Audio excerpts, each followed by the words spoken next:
இனி யாரையும் பார்த்து சாப்பிட்டீங்களான்னு கேட்காதீங்க, தண்ணி குடிச்சிங்களான்னு கேளுங்க. Welcome back to our series. வாங்க தெரிஞ்சுக்கலாம். இன்னைக்கு நம்ம தெரிஞ்சுக்க போகிற டாபிக் டீஹைட்ரேஷன், நீர் இழப்புன்னு சொல்லலாம். நம்மளோட உடம்பு 50-70% நீரால் ஆனது. உடம்புல தேவைக்கு குறைவான நீர் இருக்கும்போது டீஹைட்ரேஷன் ஏற்படுது. நீங்கள் டீஹைட்ரேட்டாக இருக்கீங்களா? சிம்பிளாக ஒரு ஸ்டெப் சொல்கிறேன், செக் பண்ணி பாருங்க. உங்களோட பேக் ஹேண்டை தம்ப் அண்ட் இண்டெக்ஸ் ஃபிங்கர் வச்சு 2 to 3 seconds பிஞ்ச் பண்ணி பாருங்க. உங்களோட ஸ்கின் இமீடியட்டாக பவுன்ஸ் பேக் ஆச்சுன்னா பர்ஃபெக்ட், நீங்கள் ஹைட்ரேட்டடாக இருக்கீங்க. அப்படி இல்லைன்னா அலர்ட், டீஹைட்ரேட்டாக இருக்கீங்க. தாகம் இருந்தால் தான் தண்ணி குடிக்கணும்னு இல்லை, ஒரு நாளைக்கு மினிமம் 2-3 லிட்டர் தண்ணி கண்டிப்பாக எடுத்துக்கணும். ரீசெண்டாக வந்த சர்வே படி நம்ம உடம்புல 5% நீர் சத்து குறைஞ்சா கூட 30% நம்மளோட வேலை திறனும் குறையுதான்.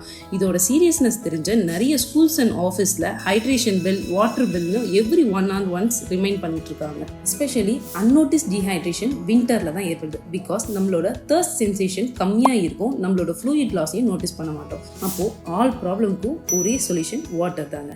தெரிஞ்சுக்கோங்க, புரிஞ்சுக்கோங்க, ஃபாலோ பண்ணலாம் வாங்க.